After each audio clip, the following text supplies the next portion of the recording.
Ladies and gentlemen, good day and welcome to the Q2 FY26 earnings conference call hosted by HDB Financial Services. As a reminder, all participant lines will be in the listen-only mode, and there will be an opportunity for you to ask questions after the presentation concludes. Should you need assistance during the conference call, please signal an operator by pressing star and then zero on your touchtone phone. Please note that this conference is being recorded. Ladies and gentlemen, also note this conference call is only for analysts and not for media. I now hand the conference over to Mr. Vishal Patel from HDB Financial Services. Thank you, and over to you, Mr. Vishal. Thank you, Sagar. I welcome you all to the Q2 earnings call of HDB Financial Services Limited. We have with us Mr. G. Ramesh, MD and CEO, along with Mr. Jaikumar Shah, CFO, and the senior management team of the company.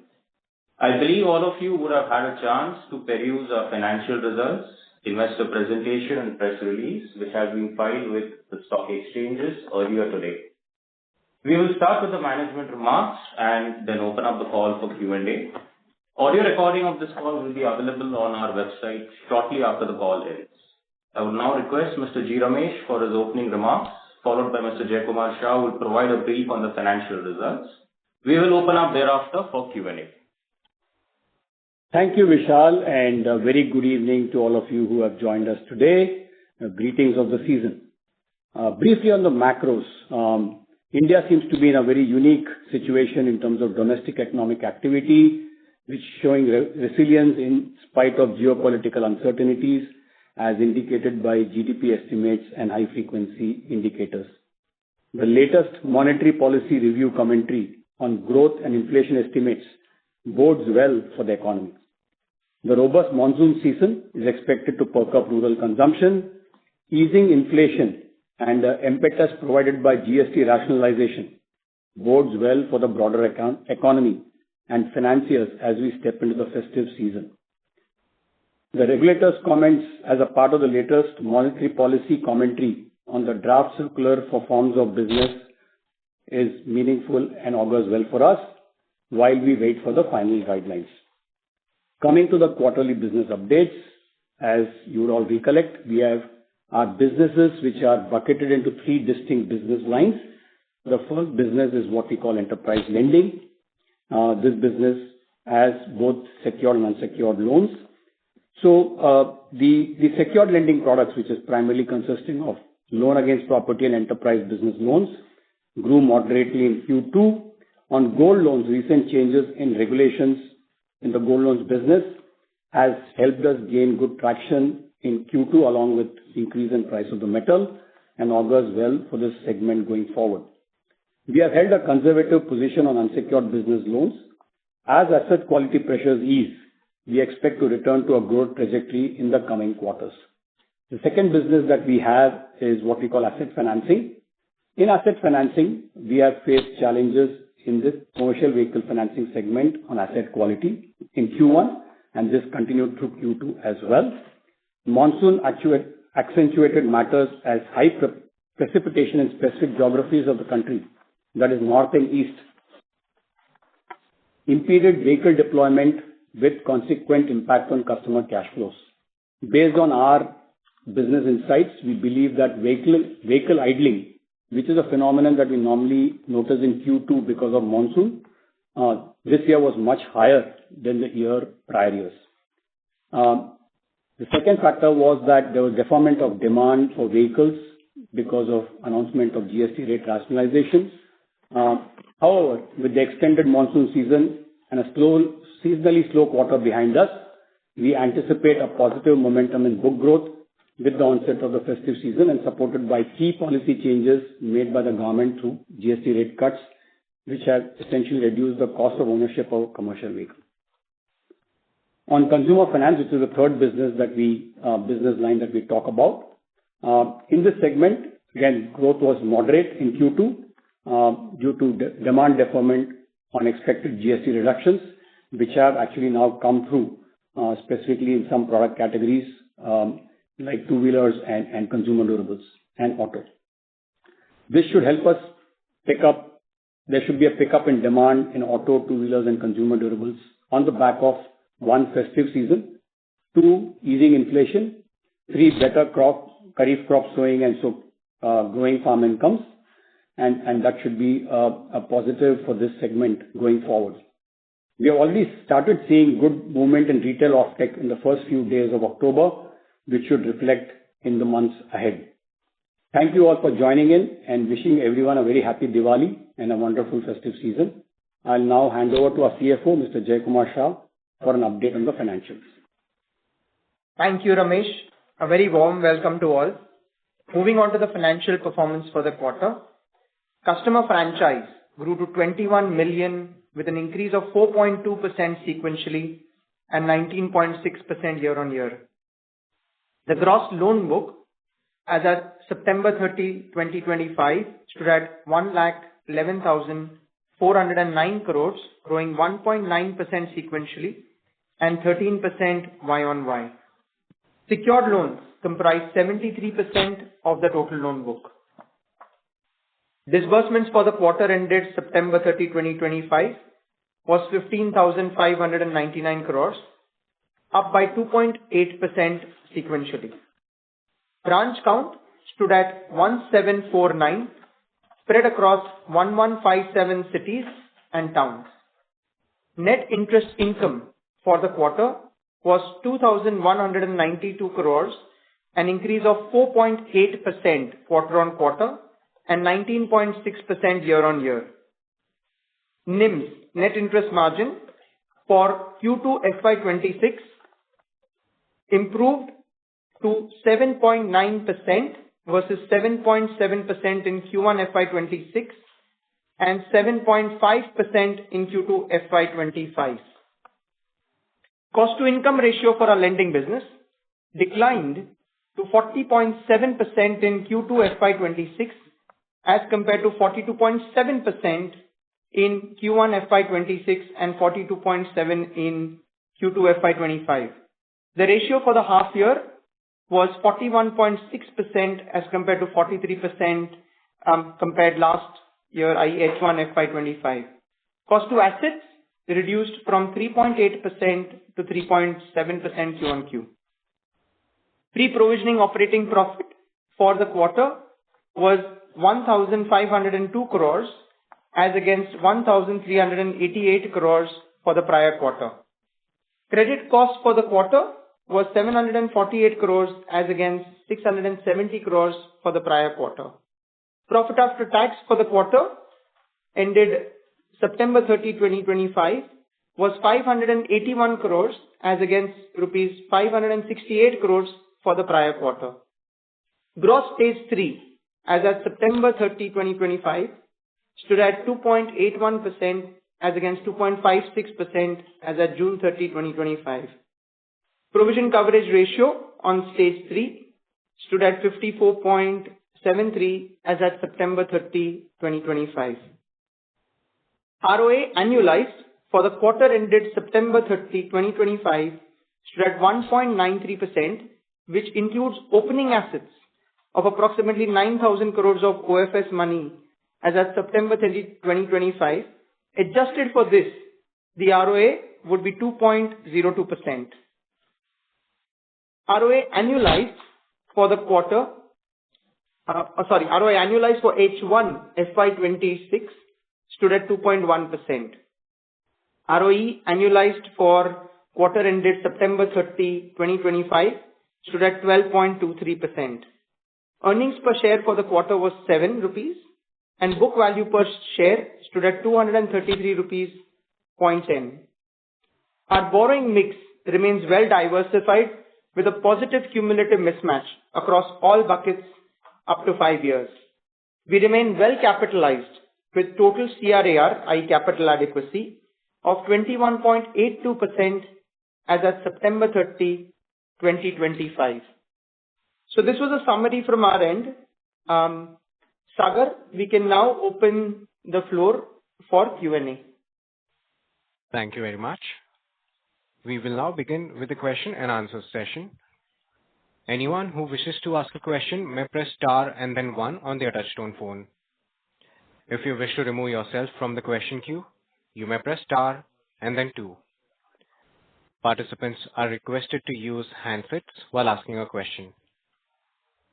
Ladies and gentlemen, also in order to ensure that the management is able to address questions from all the participants in the conference, please limit your questions to 2 each per participant, and you may rejoin the queue for follow-up questions.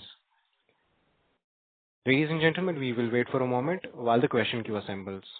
Again, to register for a question, please press star and 1.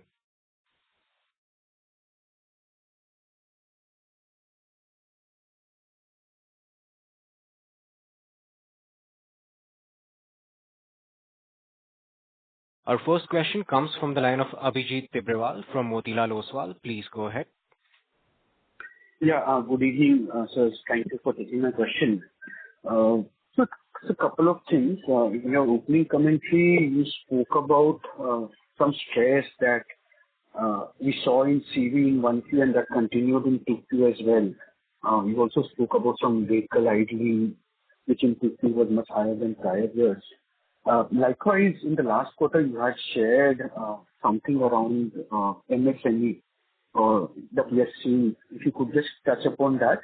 In addition to that, are there any other newer retail stress segments which have emerged during the quarter? That is my first question. The second question was, now that you have practically seen through almost the festive season, maybe another 5 days to go, what is the view that you are emerging? I remember kind of ended your opening remarks by saying that in the first few days of October, we are seeing a good retail uptick. So if you could just, for the benefit of all of us, kind of dwell on that how has the festive season been, both Navratri and what's Diwali looking like? And lastly, sir, given that you are among the first NBFCs to report in an earnings season, if you could just kind of speak about some of the trends that you would have seen in the last quarter, that would help all of us. Thank you, sir. Thank you, Abhijit, for your questions. I'll try and answer them. Jaikumar here. So in terms of the stress segments, Abhijit, I'll just cover it as a whole, I think, so that it helps holistically. As you're aware, enterprise lending is approximately 38% of a book, asset finance approximately 39%, and the remaining is consumer finance. We spoke about, and you specifically referred to MSME. We had quoted last time stating that we had seen stabilization in our MSME book, and that's continued into Q2 as well. So we haven't seen any significant stress increase in MSME space within the enterprise lending segment that we had called out earlier. So that's one. Second, on the CV space in specific, we had stated at the end of Q1 that there were certain challenges. And as Ramesh alluded to, on account of some of the monsoon challenges, i.e. flash floods that you've seen in the north and east of the country, there has been certain areas which have actually been closed for more than a week, 10 days, or even 15 days, which has resulted in vehicles not really plying the roads, which has impacted our customer base. And that's been as a result of which that there has been stress which has come through. As we've moved towards latter part of September, we believe that was an event that happened in August or July and August, and we should be moving forward from here on. In terms of the festive season view, we are, as all of us have read in the newspapers and as all of us are looking around in the market, there is a lot of positivity that we see all around us in the retail segment. And we're very hopeful that with that positivity, we should be able to ride the market and do well over the coming quarters. Yeah. Got it. And thank you. Just to follow up there, sir, Jaikumar sir. So you spoke about this positivity in the festive season. You've seen that across both auto as well as consumer durables? So in the consumer segment, we're surely seeing it. In the other segments, there is some amount of positivity, but I think we have to give it time. It's the first, week, 10 days of October. As we go through the month of October and beyond, we'll have to see that. Got it. And so other than CV and MSME, sorry, Abhijit, there's no can I request you to come back in so that others also get a chance, and then I'm sure I can answer more. Thank you so much. Thank you. Our next question comes from the line of Viral Shah from IIFL Capital. Please go ahead. Yeah, hi. Thanks for the opportunity. So if you can just double click on the asset quality piece. So you mentioned that MSME has not seen any deterioration on a sequential basis, and even in asset finance, it is only commercial vehicle. So this entire stress of, I would say, what we are seeing in net slippages is attributable only to the commercial vehicle segment on a sequential basis. And secondly, Jai, if you can also talk about the provisioning. So if I see and look at the stage 1 and 2 numbers also, I understand stage 3 there could be some write-off impact. But why has the PCR come down for the stage 1 and 2? That would be 2 questions from my end. Thank you.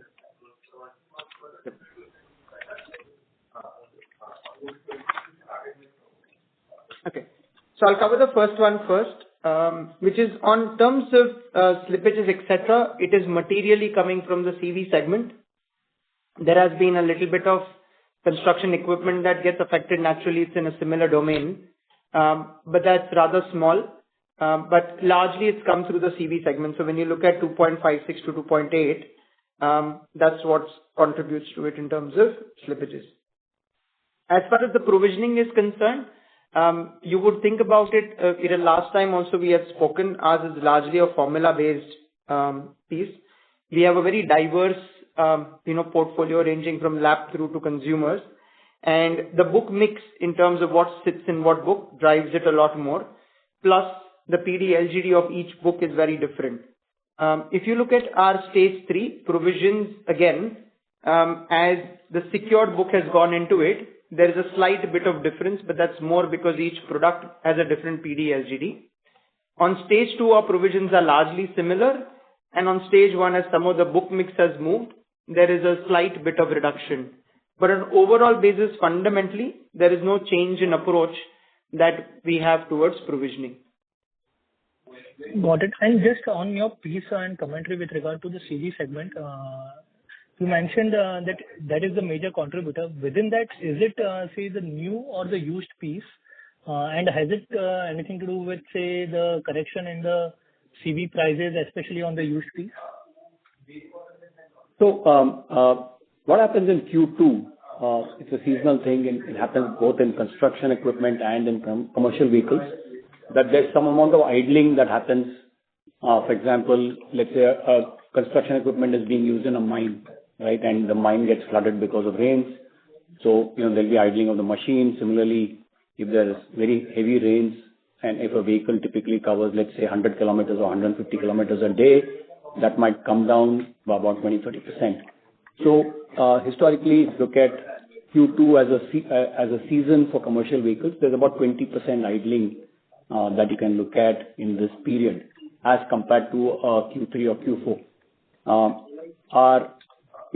Some of our insights suggest that this time in certain markets that went as high as 30-35%. So it's not really vehicle type, but really where the vehicle was and how the vehicle got impacted by unseasonal rains or inability to commute because of weather conditions. Yeah. Got it. Thank you so much, Ramesh, and all the very best. Thank you. Thank you. Our next question comes from Shubhranshu Mishra from Phillip Capital. Please go ahead.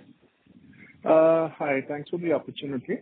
So quickly on this climatic change impacting our book, climatic change today is a reality. So are we providing additionally for this? And even the climate change can be predicted to a certain extent. So, and this should be a seasonal thing. So anything more to read into the asset quality and what should be a sustainable credit cost that we should punch into our models? Also, if you can spell out the PD LGD assumptions for the CVPs. Thanks. Thank you. So, Shubhranshu, I'll cover the second part first. So in terms of PD LGDs, how we look at, we have, depending on the individual product, between a 5 to 8 year bucket in terms of the data that is available. So we'd go through the cycle in terms of, what is the probability of default and the loss given default for each asset type, and that's what we factor in.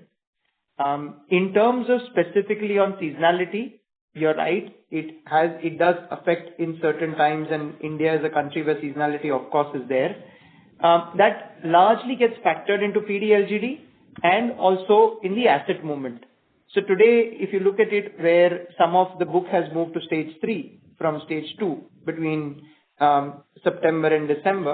between June and September, you're actually seeing provisions increase.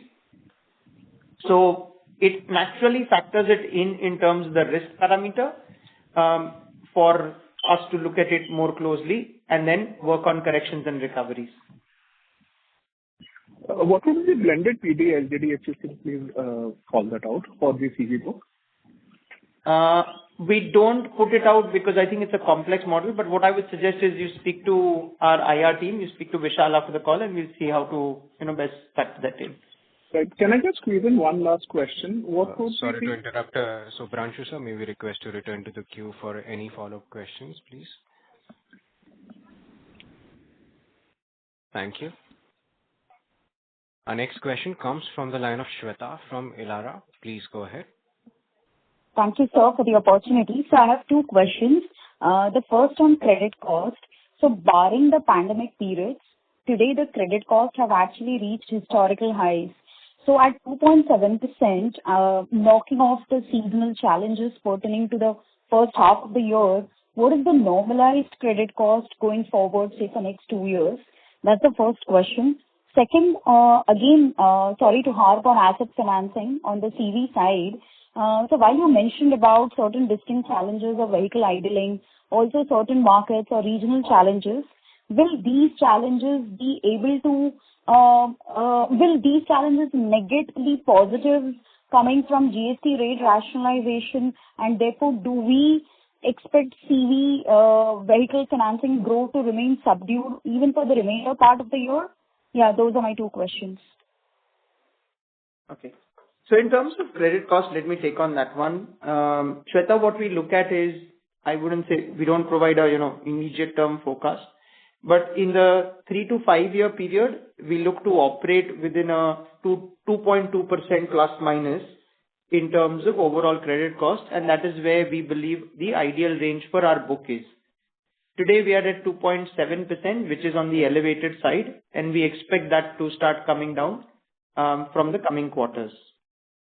That's the first one. In terms of GST rate rationalization, I think we've got to watch that space closely. It is a very recent phenomena where things have just about panned out in the last 2 weeks, if I can put it that way. People are still getting to terms in terms of, how should some of the used segment play and some of the new segment play. We believe with the country growing, there is enough opportunity. And as we go through this coming quarter, I think it'll be worth watching that space and then commenting on it. So one more point, Shweta, that you asked about, the credit cost. So if you look at pre-pandemic, our product mix was very, very different compared to what it is today.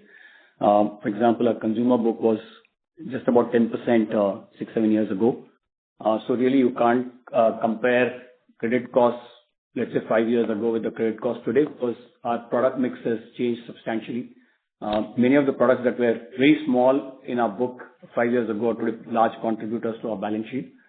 So when we look at really cost, it has to be a sort of a blended cost based on the product mix. And I said, Jay has given you a credit cost that we are comfortable with, given our current product mix.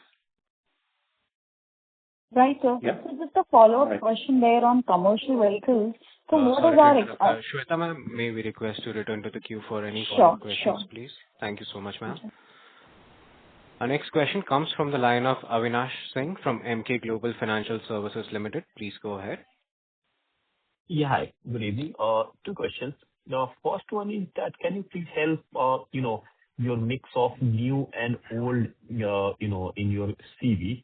And the second question is, with all these kind of, some bit of challenges that were there and, some bit of a demand revival across businesses and as well as consumption, this 13% kind of a growth, of course, I would think lower than normal. What kind of a growth you expect, to pan out in H2 and probably in FY27? Thanks. Thanks, Avinash. So Avinash, let me answer both your questions. The first one was new and used. So if you look at our slides, this is something which, a lot of you had asked for. So if you look at our slides on slide 18, we've actually put it out.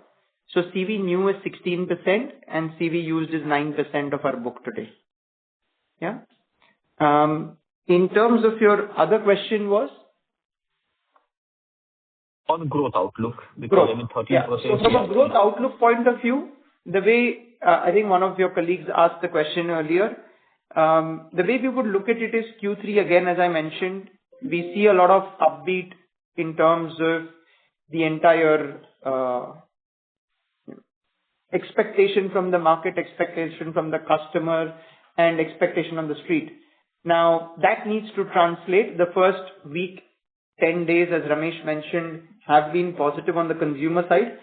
We are very hopeful that that translates into a much better growth momentum for the entire retail industry, and that should augur well for our growth for the quarter and beyond. In terms of the medium term, if I were to look at a 3 to 5 year trajectory in terms of how we build our projections and we build our growth forecast, we look at a 18 to 20% CAGR book growth over a period of time. And of course, as GDP moves forward and grows well, we would adjust, and we have the absolute engine and the capability to do a lot more. So again, GDP numbers came in positive over Q1, and assuming that continues over Q3 and Q4, you should see good momentum pick up for us as well. Okay, thank you. Thank you. Our next question comes from the line of Shreya Shivani from Nomura. Please go ahead. Yeah, hi. Thank you for the opportunity. I have a question on the LAP book. I can see your ticket sizes are on the higher side in this book. However, if you can help us understand, do we have under 10 lakh ticket size over here? What is the stress trend in this portion, if any? Now, second question is on the business loan and the gold loan. Broadly similar kind of a ticket size, and assuming that the same kind of customer would come to you for either of the loans. Can you help me understand, was the trend very divergent? Did you go slow on business loan and gold loans? We have an idea must have grown at a much faster pace. So those are my two questions. Thank you. So thank you so much. So Shreya, on terms of LAP book, we might have a few loans here and there in terms of less than 10 lakhs, but most of them are, in the average book that's been mentioned. So it's, 25 plus or 2.5 million plus, right? That's one. In terms of business loans, as Ramesh mentioned, we have been slightly conservative in that space. It's an area we've specifically called out over the last, I would say, almost 3 quarters, where we've had stress, and we watched that space closely. As we've now achieved some level of base where we believe, credit cost is moderated and expected to come down, we would hope and work on growth in that business in the coming quarters. Last one being on the gold side, that is an area, as was specifically mentioned at the beginning, we see it as a good opportunity with all the rules harmonizing. Our book has almost grown by 10% Q on Q and 40% year on year in the gold space.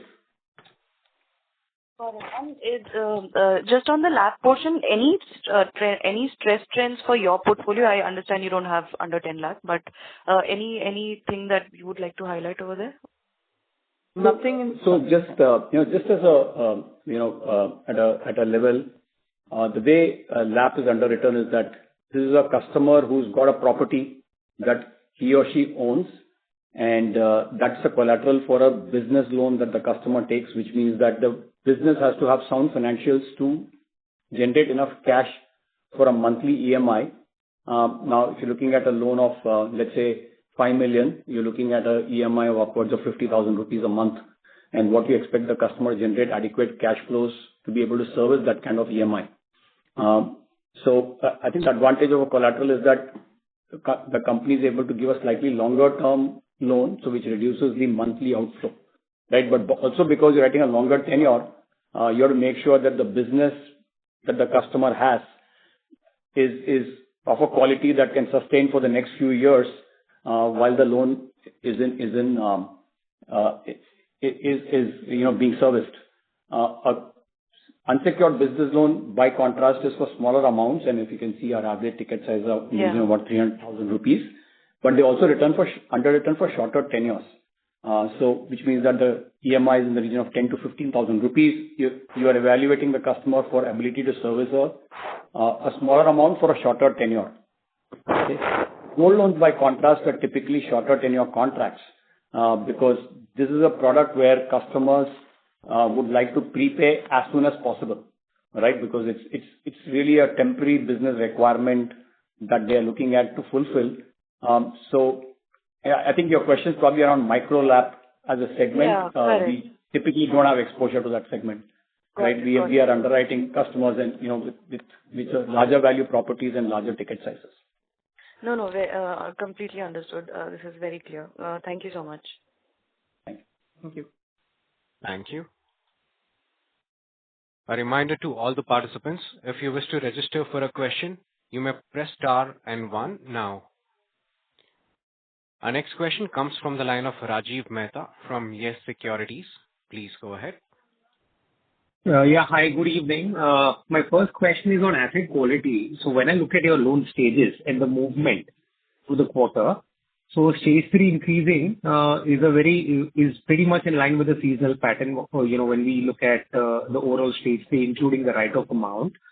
But when we look at stage 2 is stable. And broadly calculating the flows coming from stage 1, the flow rate seems to be improving. While, Q1 it improves, but even Y and Y, the flow rate seems to be stable. Are there any early indications that from stage 1, the collection efficiency is now getting better, or the flow rates from stage 1 going into stage 2, is it getting better in the more recent months? Okay. So Rajiv, let me give you a little longer answer and try and address your question. If you look at stage 3, right, as we called out earlier, there has been certain flood-like situations. Assam was closed for 5 days for certain reasons. And the northern belt had certain challenges. So some of the expectations that we had in terms of bringing the book back in towards the second half of September actually faced challenges. We're working on obviously improving that and getting the book back in. In terms of a number of actions that we had taken through July and August, that did help us in curbing some of the flow forwards from August to September. Recoveries is something which we have to improve, coming into October, November. That should really help us bring the stage 3 back in. And these were very specific things on the ground, which happened due to which circumstances, didn't help in reaching out to customers for a reason or the other. Obviously, there are reasons, and, we are very hopeful that we could bring that back in the coming months. But your observation around stage 2 assets being stable or improving is correct. And there is obviously a higher focus on collection efficiencies, which we have started seeing across most products. We expect commercial vehicles to also improve as the economy next few months that we are looking at. Okay. And sir, internally, what will make us push growth? I know macro, GST, some demand will improve, but internally, what are the indicators and what thresholds will make us push growth on the ground? And a related question is on competition. Do you see the competitive space getting slightly more cleared now? Some irrationality in competition, going out in certain products? So from a growth point of view, Rajiv, I think that's something we're equally focused on. Let's see how, the Diwali festive moves forward for across all segments of ours, be it business loans, be it, the LAP side, as Ramesh mentioned, it's businesses that we're funding. And as confidence starts to come back, we should see a better offtake there, right? Similarly, on the CV side, as you've seen, we're doing more of used. As prices also move around, that is still a portfolio which we believe, there should be good growth coming in. Similarly, on the consumer side, as we mentioned, the first 10 days have seen some good traction on the field. And we're very hopeful as we move from now through to 23rd, 24th of October and to the end of the month, that traction actually pushes us into a zone where, not just October, but the entire quarter looks a lot more positive. So we're very well geared up within the company and within the team to push for a reasonable amount of growth. Got it. Best of luck. Thank you. Thank you. Our next question comes from the line of Renish from ICICI. Please go ahead. Yeah, hi. So just two questions. Sorry, circling back to the growth, outlook. So given, we have a very large bucket of products, so incrementally, which product do you feel should drive the growth, and which are the products where, you will still go a little cautious in near term? So the way I would look at it, Danish, is growth across all, if I can put it that way, genuinely, right? Okay. Segment that we have been, slightly cautious of and which is just about stabilizing is the business loan segment that we have. We believe in the coming quarters that should also start to see growth. Some of the consumer side, clearly, if you look at auto loans, right, it has kicked up in terms of really well over the last 2 to 3 weeks. Two-wheelers have also started picking up and so have consumer durables. So over the course of Q3 and Q4, we believe there should be, given the economy as well as the customer sentiment, there should be enough amount of, power behind each one of these products for us to grow. It is obviously going to depend on the overall economic and the geopolitics that plays out. But let's assume if everything stays equal, we should be able to move ahead on most fronts. Okay. So should we assume CV might take a couple of more quarters before we start pushing growth, or do you see that product segment as well contributing to growth incrementally? So CV is a reasonable size book for us. There are some segments within that we will push more on in terms of where we see, long-term focus. And there are certain segments like HDB, for example, where we may not push very hard in the short term. Got it. And just a last question on the asset quality. Sorry to interrupt. Renish sir, may we request you return to the queue for any follow-up questions, please? Okay. Thank you, sir. Our next question comes from the line of Shripal Doshi from Equirius. Please go ahead. Hi, sir. Thank you for giving me the opportunity. My question was particularly on the enterprise lending, and within that, especially on LAP, business loans and enterprise loans. So how have we seen the bounce rates, let's say, for September versus what it was probably in Feb-March period? Have you seen signs of improvement there, or is it still at the same, or has it gone down? So just some color on that that front. So Shripal, the way I would like you to look at it is, our LAP book has been fairly stable, right? Something which has very low on credit cost, and it has operated in a similar zone over the last 6 to 9 months, or maybe almost a year. So that is how I would want you to look at it rather than an increasing, decreasing trend. It's a stable portfolio, something we're very focused on, something we wish to grow, and has, reasonably good asset quality. And then, so that is for LAP, for business loans and enterprise loans? So for business loans, as I covered it earlier, there has been an stabilization in Q1. There has been, further slight amount of improvement in Q2. And that is something we're very hopeful of as, the book matures. We will see, good amount of improvement in the coming months, and we should see growth also coming back. Got it. The second question was pertaining to rejection rates. So I understand that, all lenders have tightened their underwriting norms, probably around 1Q period. So, are we continuing with the similar strategy, or have we moderated it, given that some of the segments are showing signs of stabilization on bounce rate as well as improvement? So are we moderating our underwriting norms, and are we seeing rejection rates, coming off? So some color on that front, if you could give. And this is particularly for enterprise lending. Yeah. So when you look at approval rates, it's really a function of, product, the asset risk. So in case of a mortgage, you look at the assets, you would have a measure of asset risk. There's an element of customer risk in terms of the customer's own income and cash flows and previous financial behavior. And then you're looking at a forecast for that business. So when you really do an underwriting, you're looking at asset risk, you're looking at customer risk, you're looking at geography risk, you're looking at business risk. For example, which industry is the customer in? So there would be a flavor of that in terms of the underwriting. So there could be businesses that naturally lend themselves to better cash flows as compared in certain markets, right? I mean, if you look at India, there are pockets, for example, there would be a textile hub, there would be a manufacturing hub, there could be a retail hub. And what you're really trying to do is to marry these into your credit policy and underwrite the customer. So in enterprise lending, you really do bespoke underwriting. It's not really a scorecard.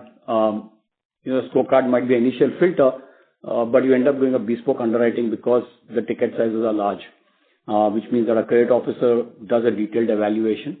So we would fine-tune these credit policies really to a micro market or to a customer segment or to a particular category of customers based on our own internal experience of how things are progressing, how things moving. For example, what could be the impact of tariffs on certain industries? So we might decide to tighten the regulations, tighten the policy, or moderate the policy. Broadly, I think our approval rates have not been very different in enterprise lending over the last 1 year. About a year ago, we did make some changes to our underwriting policy on unsecured lending because we found that we had certain sets of customers who had higher propensity to borrow from others because there's just a bunch of lenders who landed up and were essentially doing credit score-based underwriting, and that was something that we were not comfortable with. For us, leverage is important, total exposure of the customer is important, and that's the way we really look at underwriting. Yeah? Got it. And thanks for that detailed answer, sir. But just to sort of conclude, have you seen 70-80% of our underwriting for, let's say, be geography, customer profile centric? Have you seen some moderation, or are we looking at moderating it in terms of the underwriting norms, or we are sort of, still broadly keeping it intact? So Shripal, the way we look at it is the chief credit officer today, along with the data that he has, he will look at each segment, each geography, in a very detailed manner, and would go through that and take decisions. It's not a one size cut formula that you'd go in and say let's slice it or dice it in a simple piece of paper. Got it. Thank you for the answer. Thank you. Thank you. Our next follow-up question comes from Abhijit Tibrewal from Motilal Oswal. Please go ahead. Yeah, thank you for allowing me to follow up. So just two follow-up questions that I had. First thing, how should we think about margins now? Just as the last call you had shared that 95% of our bank borrowings are EBLR linked. Will obviously reprice in line with your external or market benchmarks. Assuming they have already repriced, right? How should we look at the cost of borrowing trajectory and the margin trajectory? Obviously, I mean, assuming status quo, while there are room for a few more rate cuts in the December and the February policy, but assuming status quo, how should your cost of borrowings and margins trend? And lastly, on the CV side, we've discussed a lot in this call already, but I just wanted to pick your brains on one thing. When I look at CVs, there are predominantly two things which are driving CVs to the year, right? So your consumption and and the other thing is your construction and infrastructure activities. So while consumption might pick up, given all the actions that the government has taken, what is it that you're seeing on the construction and the infrastructure activities? That's all from me. Thank you. So I'll take both your questions. On the margins and cost of borrowing, the way we would like everybody to look at, Abhijit, is today, I think we've taken a lot of actions over the last few months, and that's exactly what we spoke about with the confidence in the Q1 call. And that's allowed us to bring margins up and reduce our cost of capital, where NIM stand at 7.9. For somebody like us, the way we look at it, the sweet spot is between a 7.9 to 8. And while pressures may come on every side, we will work towards trying to maintain in that region. That's how I would want to look at it. That's on the margins. And obviously cost of borrowing, yields, both factor in that, right? On the CV side in specific, as you rightly said, the consumption side is improving. On the construction and infra side, we're very hopeful that the initiatives that the government is taking helps bring some of those, activities back in, as we saw in previous years. And as that comes through, we should be able to see that segment also growing from here on. Okay. Very useful. Thank you for taking my questions, and I wish you a meeting. Thank you. Thank you. Our next follow-up question comes from the line of Shubhranshu Mishra from Phillip Capital. Please go ahead. Hi. Thanks for allowing me the follow-up. Given the fact that our asset mix has changed considerably over the last 3 years, how do we look at the asset mix in the next 3 to 5 years? That's the first. Second one is, how do we also forecast the credit cost of each specific asset class when it's growing? Thanks. Okay. So on the asset mix, Shubhranshu, the way we look at it is the consumer business should grow faster, while the other two verticals will also continue to grow.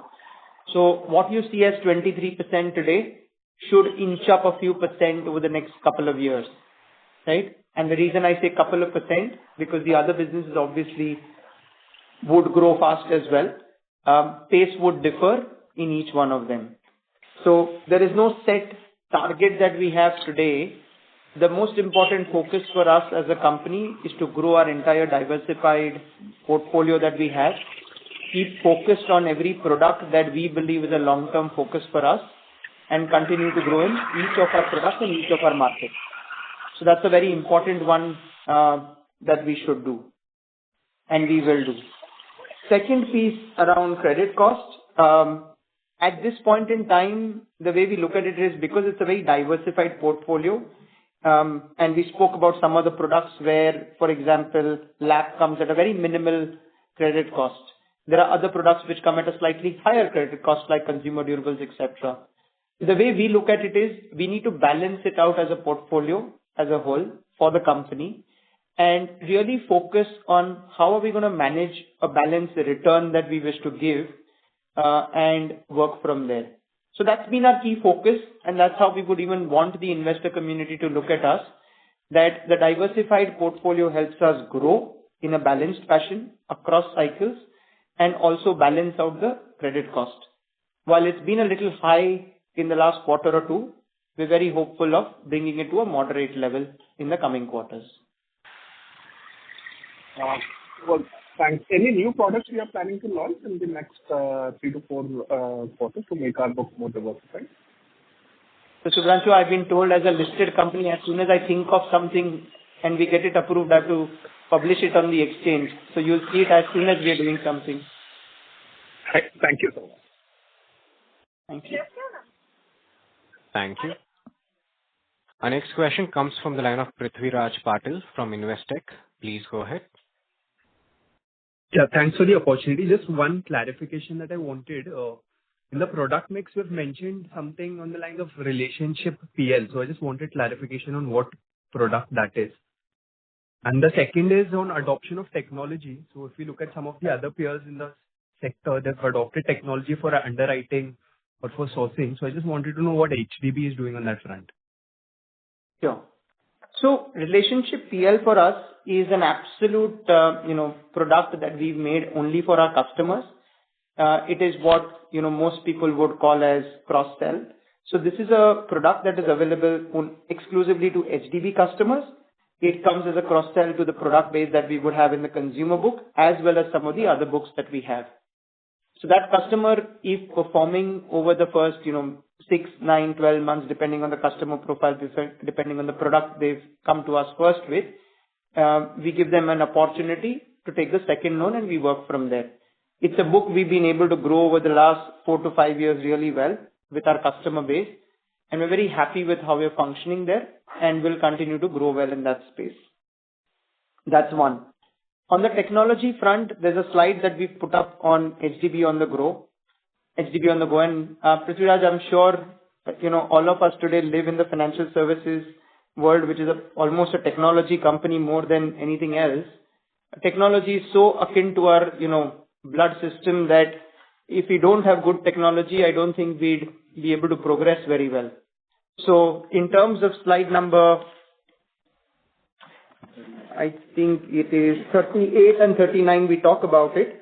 You can have a look, and I think you can give, our IR team a call, and we can take you through in detail. But fundamentally, I think we've made sure whether it is, a loan within 2 minutes, whether it is making sure a customer is able to finish their journey online. We're trying to make sure that every single one of those basics that a customer expects from a company like us, we have that in our works, and we're able to execute it for the customer. The most important thing is that, we are the right choice for our customer, and we're able to progress from here in a manner that the customer chooses us because of, the technology and the service and the right fit for him or herself. Sure. Yeah. Thank you. Thank you.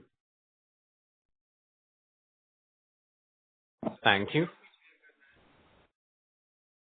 Our next question comes from the line of Gautam Jain from GCJ Financial. Please go ahead. Good evening, sir. First, in last quarter, you said your NIM will expand, and that perfectly expanded in Q2. Now, can we say that, the higher credit cost, which started from Q3 of last year, has peaked, and we will come back to the normal credit cost itself from Q3, number one? And second, on the growth side, again, growth will pick up from Q3. Can we assume that, number one? And second is, your cost to income ratio has come to 40%. Historically, we had even lower than that. So what is our ideal cost to income ratio we want to achieve? And the third question would be, would you blame higher competition, in the market, and because of that, the credit growth has been lower than some of the peers? Thank you. Thanks a lot, Gautam. So in terms of growth, as I covered it earlier, very hopeful that, we are able to grow well in the coming quarters. And there is a lot of underlying, market,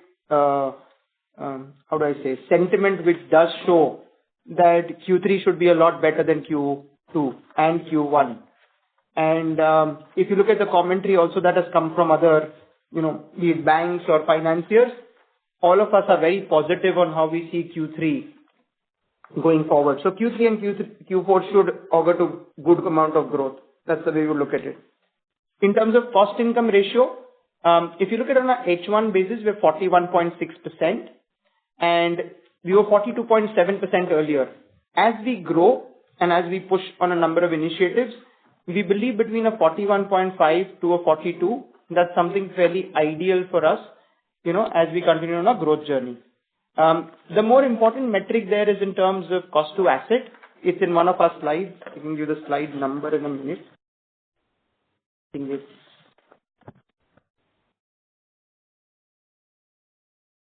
which slide? Okay, I'll give you a slide number in a second. So that's something we're very focused on. It's 3.7 today. It was 3.8 earlier.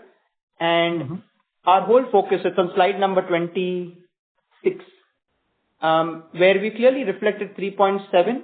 And that's something, if we are able to manage between a 3.6 and a 3.7 as we continue to invest and grow, I think it should augur well in terms of us reaching our ROA targets. And on credit cost? On credit cost, as I mentioned, the medium to long term, we should be able to operate within a 2.2%. And it will start reflecting from Q3 onwards, right? Gautam, I'm sure it will start to improve. If it starts reflecting from Q3 onwards, I'm sure I'll be as happy as you are. I have one more question. Can I ask? Sure. Go ahead. This time your BPO profit also went up sharply Q-on-Q and YOY. So can you comment on that business? So we had earlier mentioned the way to look at BPO, and sometimes there is obviously, billing which will be plus minus a month or, accruals which get deferred. If you look at a PAT of 15 crores per quarter, it more or less flatlines towards that. A PAT of 60 crores per annum is where it, largely moves around plus minus a few. So there's been a little bit of, billing which would have moved from one quarter to another, but nothing more than that. Okay. Thank you so much. So margins are fairly stable there. There's nothing which changes fundamentally. Okay. Thank you. Thank you. Our next question comes from the line of Rajiv Mehta from Yes Securities. Please go ahead. Okay. Hi. Thank you. And thank you for taking my follow-up. This relationship PL, which is 8% of your portfolio, and you said that it's offered to existing customers. So what is the existing product overlap? Can you name the product with which it overlaps with? And what is this portfolio growth has been on Q1 and YY basis, this relationship PL? So relationship PL is a product that is offered to only existing customers of the company. So it's a business where we offer loans to our existing individual borrowers. And the customer could have originated to us through any of the other businesses, including consumer. If you look at our company, we have today 21 million customers, but a large proportion of them would be through our consumer finance business, right? And so as the customer matures with us and the loan tenure is towards closure, we look at multiple ways of engaging with the customer, either through follow-up products or, the advantage of a relationship PL is because it's unsecured loan, it can be used for multiple use cases by the customer, right?